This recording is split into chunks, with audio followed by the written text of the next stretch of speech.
மாண்புமிகு பேரவைத் தலைவர் அவர்களே,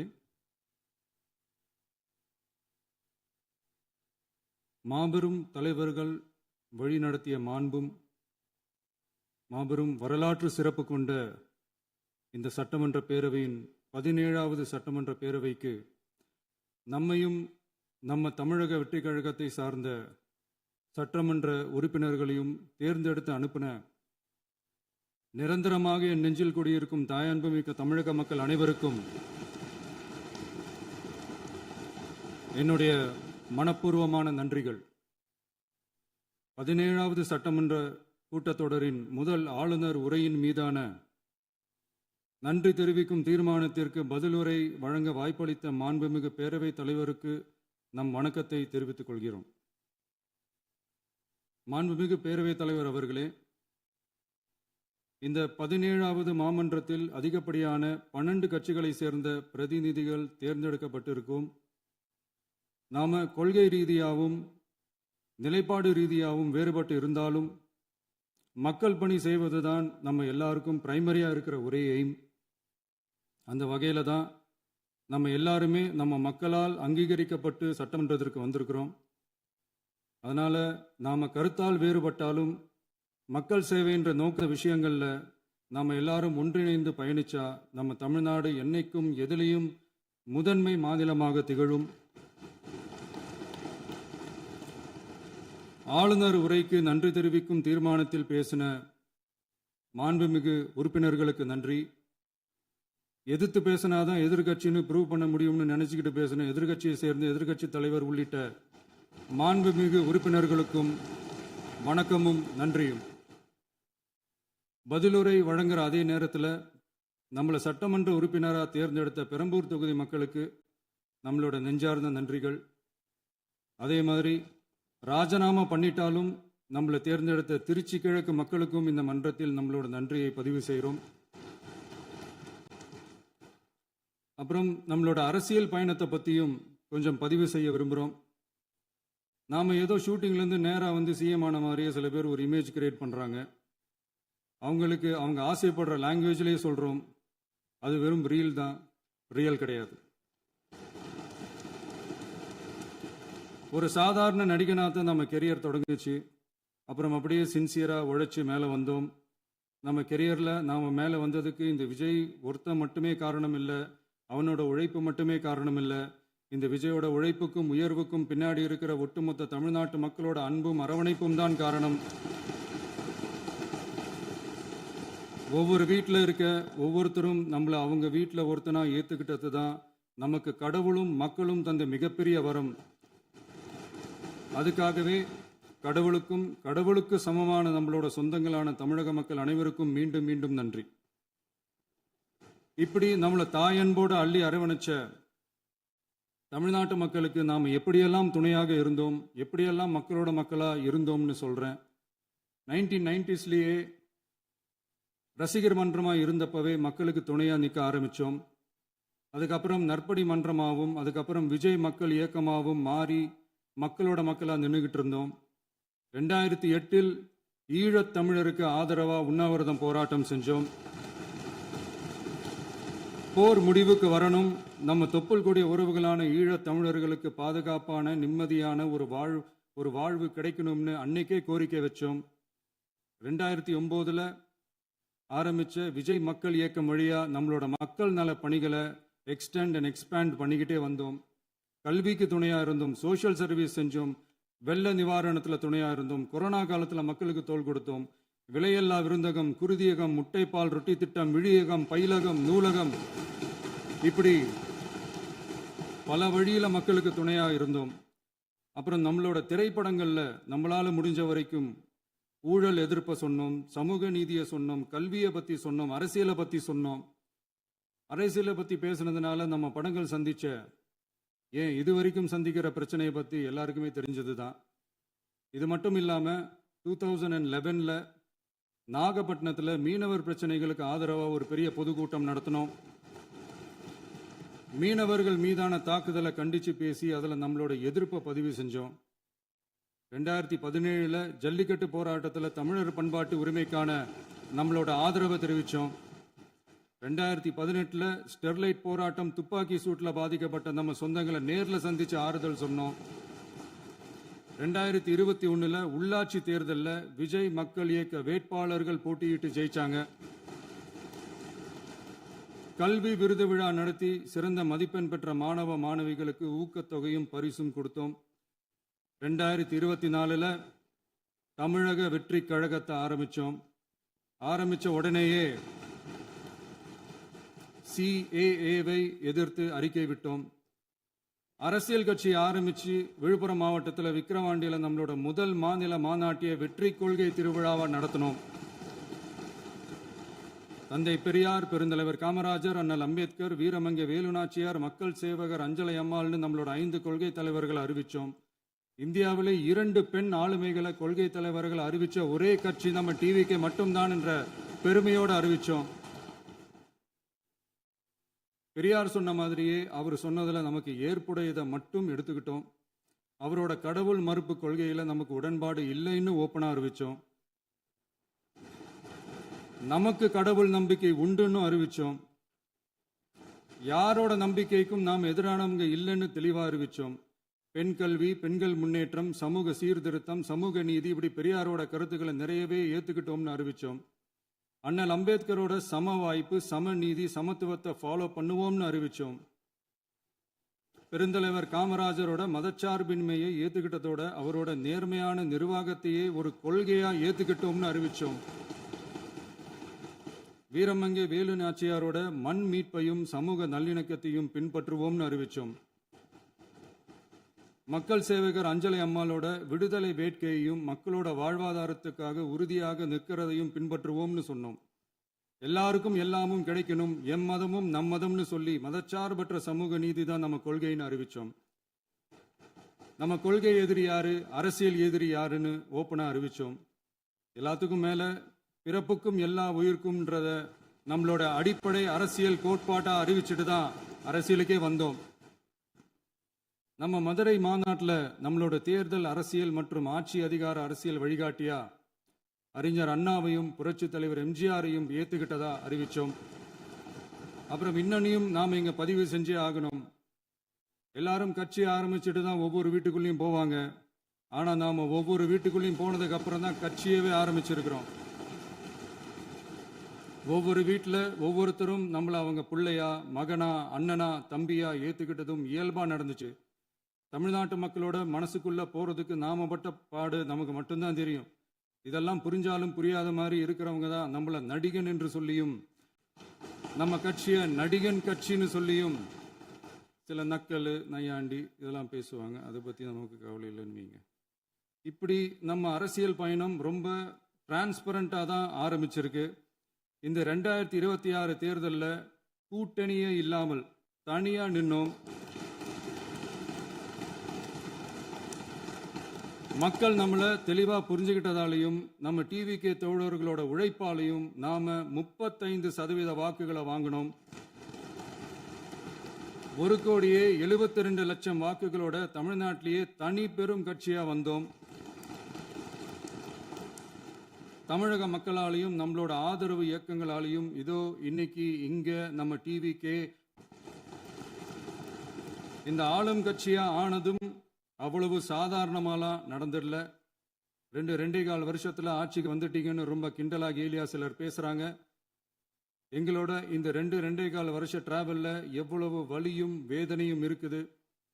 நம்மளோட மக்கள் சந்திப்புக்கே அவ்வளவு இடையூறு, அவ்வளவு தடைகள், ஊர் உலகத்துல யாருக்கும் இல்லாத ஒன்னா நமக்கு மட்டுமேன்னு தனியா ஸ்பெஷலா எக்ஸ்க்ளூசிவா நிறைய நிபந்தனைகள், நெருக்கடிகள், கட்டுப்பாடுகள், நம்மளை சந்திக்க வர்ற மக்களுக்கு சரியான பாதுகாப்பு இல்லாம, நம்ம கூட்ட நிகழ்ச்சிக்கு போதுமான பாதுகாப்பு இல்லாமன்னு இன்னும் வெளியே சொல்ல முடியாத நிறைய சூழ்ச்சிகள் எல்லாத்தையும் தாண்டி தான் நாம் இந்த இடத்துக்கு வந்திருக்கிறோம். But still miles to go. நம்ம டிராவல்ல எல்லாத்துக்கும் உச்சமா நம்மளோட சொந்தங்கள், நம்மளோட உறவுகள், 41 பேர் கரூர் சம்பவத்தில் இழந்த வேதனை எல்லாம் எப்படி சொல்றதுனே தெரியல. நம்ம மனசை விட்டு என்னைக்கும் அந்த வலியும் வேதனையும் நீங்கவே நீங்காது. அதுலேயும் நம்ம மேலேயே பழி போட்ட கொடுமையெல்லாம் இருக்கும் பாருங்க, அதெல்லாம் வேற லெவலுங்க. என்னத்துக்கு அப்படியெல்லாம் செஞ்சாங்கன்னு தெரியல. அரசியல்னா இப்படியெல்லாம் கொடூரமா இருக்கணுமா என்ன? சரி விடுங்க. இந்த விஜய் இவனோட மக்களுக்காக எதையும் தாங்க தயாரா ஆகிட்டான். இவ்வளவு பெயின்ஃபுல்லான நம்ம பொலிட்டிக்கல் டிராவல்ல நம்மளோட மிகப்பெரிய ஆறுதலும் பலமும் என்ன தெரியுமா? என் நெஞ்சில் குடியிருக்கும் என்னோட தமிழ்நாட்டு மக்களும், என் உயிருக்கு உயிரான என்னோட தோழர்களும் தான். அவங்களோட பலத்தால தான். அன்னைக்கு 1967ல முன்னாள் முதல்வர் மாண்புமிகு அறிஞர் அண்ணா அவர்கள் தலைமையில் அமைஞ்ச சாமானியர்களோட ஆட்சி மாதிரி 1977ல முன்னாள் முதல்வர் மாண்புமிகு புரட்சி தலைவர் எம்ஜிஆர் அவர்கள் தலைமையில் அமைஞ்ச மிக சாமானியர்களோட ஆட்சி மாதிரி இதோ இன்னைக்கு அதே வரிசையில 2026 சட்டமன்ற தேர்தலில் இந்த விஜயோட தோழர்கள் இடம்பெற்ற ஒரு மிக மிக சாமானியர்களின் ஆட்சி அமைஞ்சிருக்கு. வாகை சூடும் வரலாறு திரும்பி இருக்கிறது. இப்படி ஒரு தீர்ப்பை மக்கள் அளிச்சதுனால தான் தமிழக வரலாற்றில் ஒரு மகத்தான கூட்டணி ஆட்சியை நாம் அமைச்சிருக்கிறோம். இளைஞர்களால என்ன செய்ய முடியும், பெண்களால என்ன செய்ய முடியும்னு கேட்டவங்களுக்கான பதில் தான் இன்னைக்கு அமைஞ்சிருக்கிற நம்ம ஆட்சி. ஒரே ஒரு குடும்பம் மட்டும் முக்கியம்னு சொல்றது நம்மளோட ஆட்சி அதிகார அரசியல் இல்ல. தமிழ்நாட்டில் இருக்கிற ஒவ்வொரு குடும்பமும் முக்கியம்னு சொல்றது தான் நம்ம அரசியல். நம்மளோட ஆட்சி அதிகாரம் அதான் நம்மளோட மனசாட்சி உள்ள மக்களாட்சி. இந்த 2026 தேர்தலில் யாராலும் உடைக்கவே முடியாதுன்னு சொன்ன மதத்தை உடைச்சோம், சாதியை உடைச்சோம், முக்கியமா காசு கொடுத்து ஓட்டு வாங்குற ஒரு நச்சு கலாச்சாரத்தையே சுக்கு நூறா தூள் தூளா உடைச்சிருந்தோம். நாம கிளீன் கவர்னன்ஸ் அண்ட் குட் கவர்னன்ஸ்ல உறுதியா இருக்கிறோம். இப்ப மட்டும் இல்ல, எப்பவுமே இப்படிதான் இருப்போம். இதுல 100% இது உண்மைன்றதுனால தான் பாரம்பரியமான தினத்தந்தி பத்திரிகை ஊழலின் ஊற்றுக்கண் அடைக்கப்படுகிறதுன்னு 16/6/2026 அன்னைக்கு ஒரு தலையங்கமே எழுதியிருக்கு.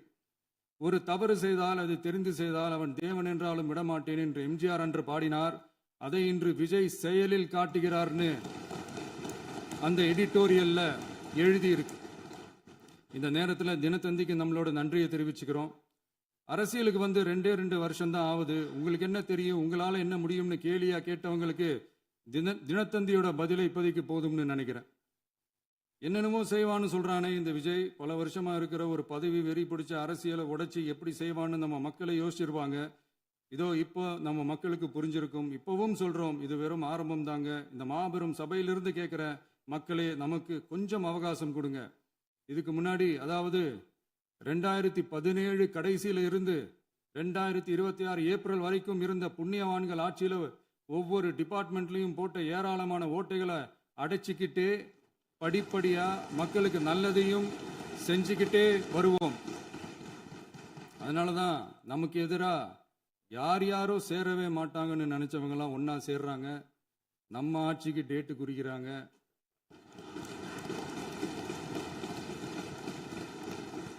சரி, அவங்கள நம்ம மக்களே பார்த்துப்பாங்க, அது விடுங்க.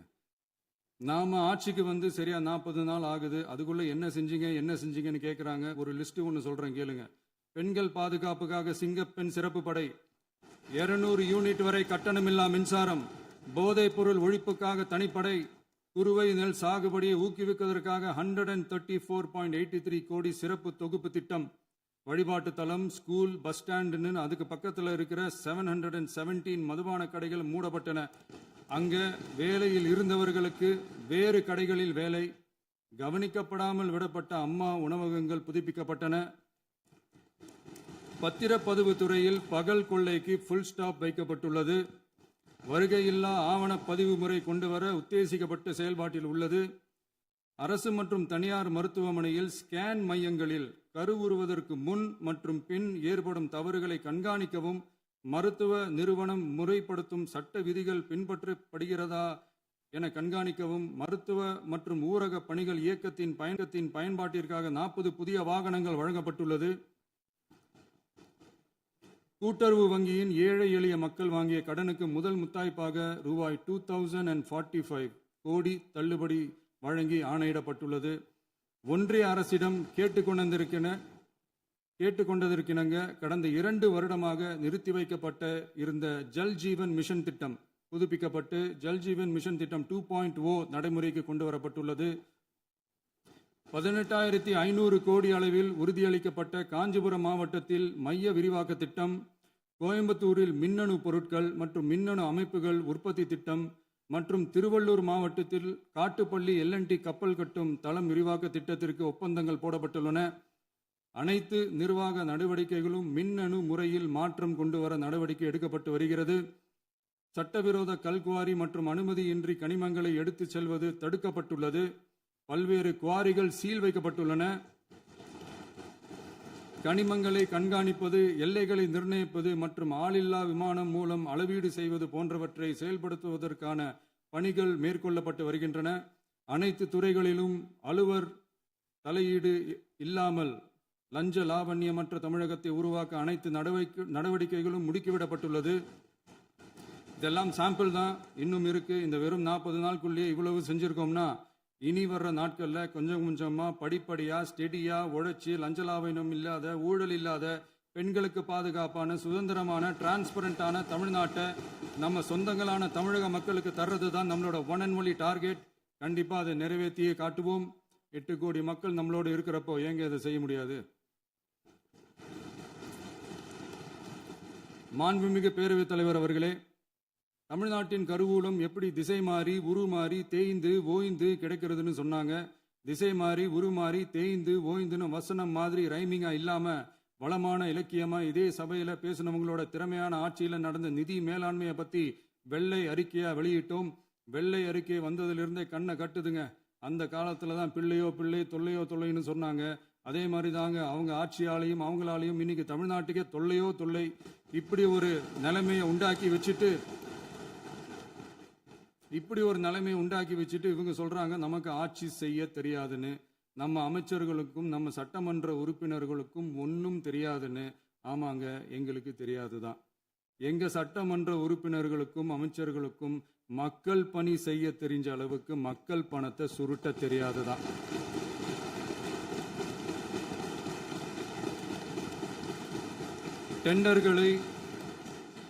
டெண்டர்களை முறைப்படுத்த தெரிஞ்ச அளவுக்கு அதோட ரேட்டை உயர்த்தி ஊழல் செய்ய தெரியாதுதான். பதவி உயர்வு வழங்கவும் பணி இடமாற்றம் கலந்தாய்வு நடத்தவும் தெரியுமே தவிர பதவி உயர்வுக்கும் பணியிட மாற்றத்திற்கும் பணம் பறிக்க தெரியாதுதான். புதிய பணியிடங்கள் உருவாக்க தெரியுமே தவிர அந்த பணியிடங்களை பணத்துக்கு விற்க தெரியாதுதான். கோயில்கள்ல நடக்கிற நிர்வாக சீர்கேட்டை தடுக்க நீங்க பேசுங்க, நீங்க கண்டினியூ பண்ணுங்க. கோயில்கள்ல நடக்கிற நிர்வாக சீர்கேட்டை தடுக்க தெரியுமே தவிர கோயில் பணத்தை கொள்ளையடிக்க தெரியாதுதான். தங்கத்தை உருக்கி தாரை வார்க்க தெரியாதுதான். கனிம வளத்தை பாதுகாக்க தெரிஞ்ச அளவுக்கு கனிமத்தை வித்து கொள்ளையடிக்க தெரியாதுதான். அரசு வருமானத்தை அரசு கஜானாவுக்கு மாத்த தெரிஞ்ச அளவுக்கு அந்த பணத்தை தனிப்பட்ட கஜானாவுக்கு மடை மாத்த தெரியாதுதான். போதை கலாச்சாரத்தை தடுக்க தெரிஞ்சவங்களுக்கு போதை கலாச்சாரத்தை வளர்க்க தெரியாதுதான். நம்ம குடும்பத்தில் இருக்கிற பாட்டி, அம்மா, அக்கா, தங்கச்சி, குழந்தைங்களை, பெண்களை மதிக்க தெரிஞ்சவங்களுக்கு ஓசி பஸ், 1000 ரூபாய் கேஸு, இப்படிலாம் பேச தெரியாதுதான். எங்க உறுப்பினர்களுக்கும் அமைச்சர்களுக்கும் மக்கள் சேவை தெரிந்த அளவிற்கு சுயநல தேவையை செஞ்சிக்க தெரியாதுதான். அதனாலதான் சொல்றோம், எங்களை பார்த்து எதுவும் தெரியாதுன்னு சொல்றவங்களுக்கு சொல்றோம், இதெல்லாம் எங்களுக்கு தெரியாதுதான். உங்களை மாதிரி முறைகேடுகளை செய்யறத நாங்க தெரிஞ்சுக்கவும் போறதில்ல, தெரிஞ்சுக்கவும் ஆசைப்படல. அத கடைசி வரைக்கும் எங்களுக்கு தெரியாமலே இருந்துட்டு போகட்டும். அதனால நாங்களும் எங்க மக்களும் வெரி வெரி ஹாப்பி தான். மாண்புமிகு பேரவைத் தலைவர் அவர்களே, எதிர்ப்பவர்கள் எதிர்க்கட்சி என்பதற்காக எங்கள் ஆட்சி மீது 1000 பழி போடலாம். ஆனாலும் தமிழக மக்களுக்கு உண்மையை உணர்த்த வேண்டியது நம்மளோட கடமை. மின்வெட்டை பொறுத்தவரை தமிழ்நாடு மின்மிகை மாநிலமாக இருந்தாலும் கடந்த காலங்களில் ஏற்பட்ட நிர்வாக குளறுபடிகளும் மின்சார சாதனங்கள் மற்றும் மின் மாற்றிகளில் ஏற்படும் பழுதாலும் வேண்டுமென்றே சிலரின் நடவடிக்கைகளாலும் இந்த மின்வெட்டிற்கு காரணமாக உள்ளது. மின் விநியோக மீட்பு நடவடிக்கைகளை ஒருங்கிணைப்பதற்காக எதிர்பாராமல் இரவு நேரங்களில் ஏற்படும் மின் தடங்களை விரைந்து சரி செய்வதில் 10 உயர்மட்ட கண்காணிப்பு குழுக்கள் மற்றும் 125 சிறப்பு மின் தடை நீக்க ரோந்து வாகனங்கள் வழங்கப்பட்டு 24 மணி நேரமும் கண்காணிக்கப்படுகிறது. கூடுதலாக தற்போது 77 புதிய மின் தடை நீக்க மையங்களும் உருவாக்கப்பட்டுள்ளன. விரைவில் இந்த மின்வெட்டு நிலைமை அறவே நீக்கப்படும். மாண்புமிகு பேரவைத் தலைவர் அவர்களே, நம்ம விவசாயிகள் எல்லாரும் நம்மளை நல்லா புரிஞ்சுக்கிட்டு தமிழக வெற்றி கழகத்தை ஏத்துக்கிட்டாலும் எதிர்க்கட்சிகளோட தூண்டுதலால சில இடங்கள்ல சில போராட்டங்கள் நடக்குது. எதிர்க்கட்சிகள் என்னதான் சித்து வேலை செஞ்சாலும் விவசாய பெருமக்கள் எல்லாரும் நம்ம ஆட்சி அவங்களுக்கான ஆட்சி தான் நல்லா புரிஞ்சுதான் வச்சிருக்கிறாங்க. இந்த வருஷம் எல்நினோ விளைவா எப்பவும் இருக்கிறத விட இந்த டைம் மழை குறையுங்கிறதையும் நம்ம விவசாயிகள் உணர்ந்துதான் இருப்பாங்க. இருந்தாலும் நம்ம அரசு நம்ம விவசாயிகளோட வாழ்வாதாரத்துக்காக பக்கபலமாகவும் உறுதியாகவும் துணை நிற்கும்ங்கிறத தெரிவிச்சுக்கிறோம்.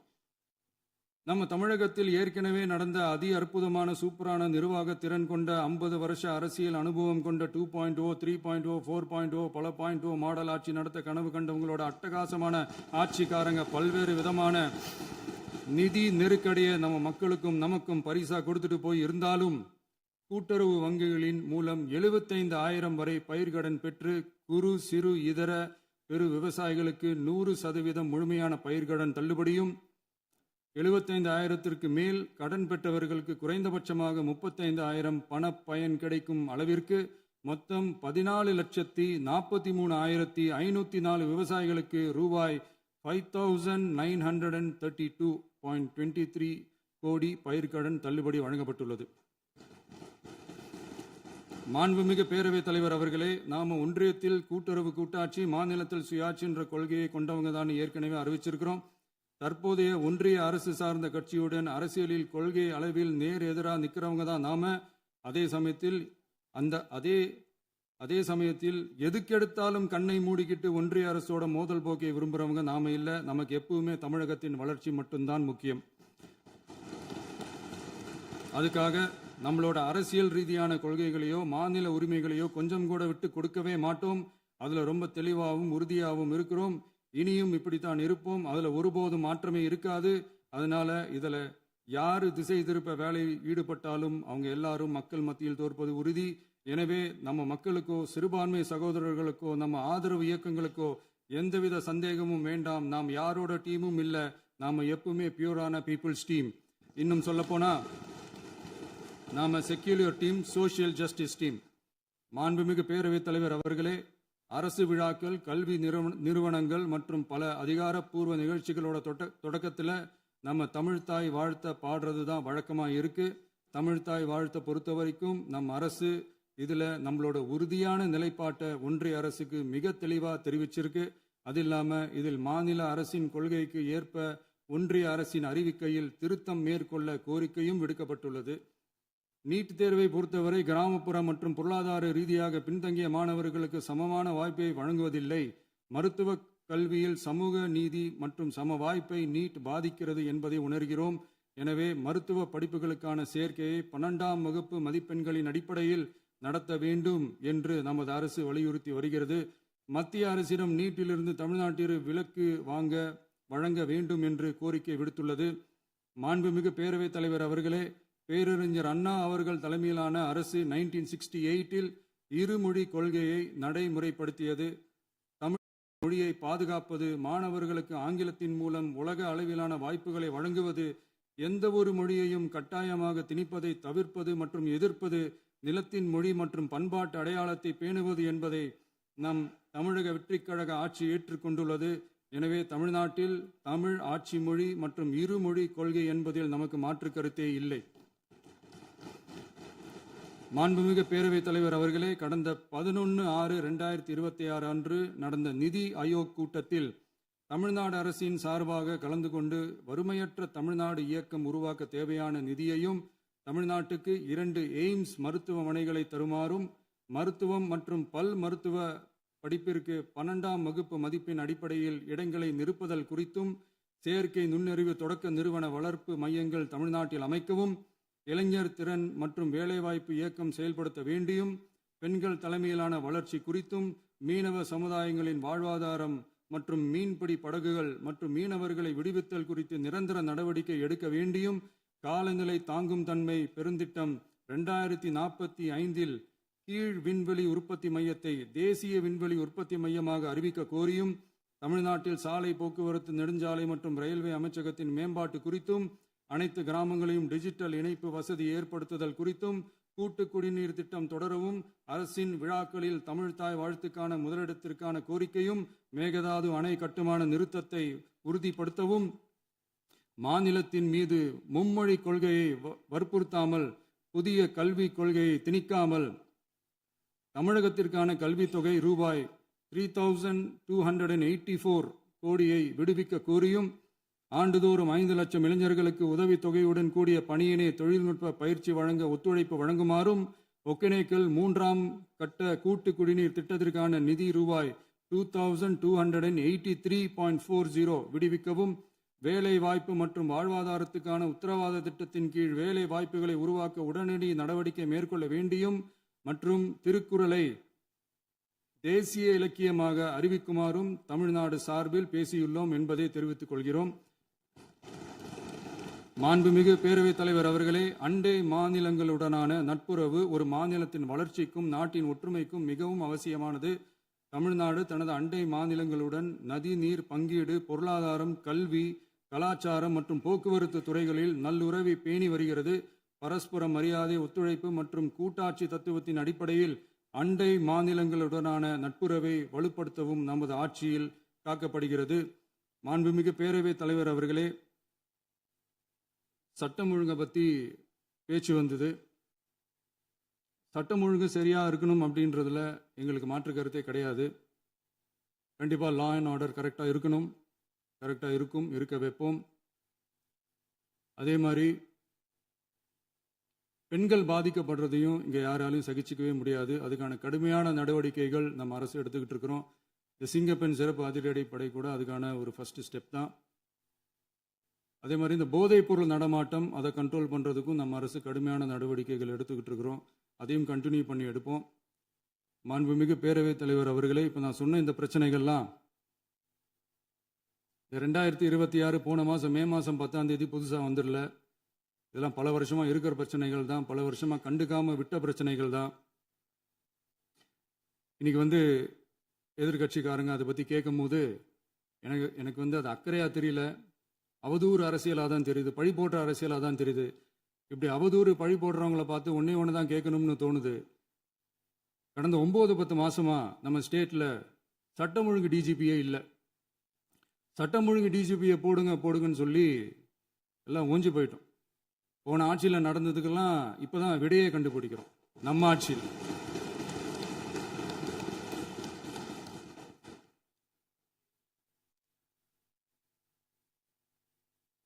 இந்த போதைப் பொருள் நடமாட்டம்லாம் தாறுமாற அப்படியே பரவி கொட்டி கிடக்குது.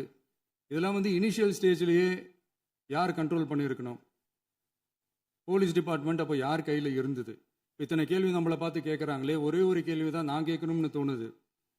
போலீஸ் டிபார்ட்மெண்ட்டை கையில் வச்சுக்கிட்டே பிகினிங்லேயே இனிஷியல் ஸ்டேஜ்லேயே இந்த போதைப் பொருள் நடமாட்டத்தை ஏன் கண்ட்ரோல் பண்ணலை?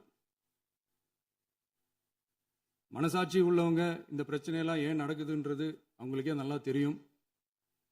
இன்னைக்கு சட்டம் ஒழுங்கை பற்றி கேள்வி கேட்கக்கூடாதா அப்படின்னா தாராளமாக கேட்கலாம். இது ஜனநாயக அரசு, மன்னராட்சிலாம் கிடையாது, மனசாட்சி உள்ள மக்களாட்சி.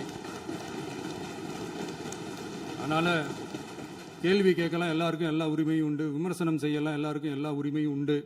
ஆனால் நம்ம ஆட்சியில் என்ன நடவடிக்கைகள் எடுத்திருக்கோன்றது தெரிஞ்சுக்கிட்டு அதுக்கேற்ற மாதிரி ஒரு நடுநிலையாக பேசுனீங்கன்னா கொஞ்சம் நல்லாயிருக்கும். சட்டம் ஒழுங்கை பற்றி யாருக்கு என்ன யோசனை இருந்தாலும், மக்கள் நலனுக்காக யாருக்கு என்ன யோசனை இருந்தாலும் அதை தாராளமாக சொல்லலாம். நம்ம அரசு அது காது கொடுத்து கேட்கும். ஆனால் நம்ம அரசினுடைய நிர்வாகத்திறன் அதை பற்றி பேசுகிறவங்களுக்கு இந்த ஊரடிச்சு உலையில போட்டு ஊழல் மேலே ஊழலாக செஞ்சுக்கிட்டு